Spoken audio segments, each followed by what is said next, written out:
রাত বাজে তখন প্রায় 12টা 30-এর মতন। হ্যাঁ হ্যাঁ, তোমরা একদম ঠিকই শুনতে পাচ্ছ। বাড়ি থেকে বেরোনোর সময় কোনো ভিডিও করতে পারিনি, কারণ আমাদের বাস কিন্তু চলে এসেছিলো। যেহেতু আগে থেকে আমাদের বাসের সিট বুকিং করা ছিল, তাই আমাদের বাসওয়ালা ফোন করার সঙ্গে সঙ্গে কিন্তু আমরা তাড়াহুড়ো করে চলে এসেছিলাম বাসে। আর বাসের ভেতর বসেই কিন্তু ছোট্ট ক্লিপটা নেওয়া। দেখো, উপরে আমি, মা, সৌরদীপ একসঙ্গে আছি, অন্যদিকে স্লিপারে কিন্তু বাবা আর ভাই আছে। আর ভেতরটা ঠিক এরকমই লাগছিল বাসের, সেটাও তোমাদের সঙ্গে ছোট্ট করে শেয়ার করে দিচ্ছি। তো বলো কেমন লাগছে। আর হ্যাঁ, সৌরদীপকে কিন্তু এখন একটু হাই করো। তো সৌরদীপ হাই করে দিল। তারপরে দেখো, বাসের ভেতর থেকে কিন্তু বাসের বাইরে ঠিক এরকমটাই লাগছিল দেখতে, তো সেটাও তোমাদের সঙ্গে শেয়ার করে দিলাম।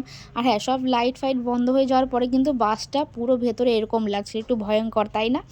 তো অনেকটা যেহেতু রাত হয়েছে, ঘুমিয়ে পড়েছিলাম। হঠাৎ দেখে আমাদের কন্ট্রাক্টর বাবু এসে বলছে, তোমরা চলে এসেছো। মানে আমাদের তো মাথায় হাত, যতবার এসেছি সকাল 6টা কি 6:30 নাগাদ আমাদেরকে বাস থেকে নামায়। তো যাই হোক, টোটোতে করে চলে আসলাম, সেটার ক্লিপ নেওয়া হয়নি এত রাত্রে।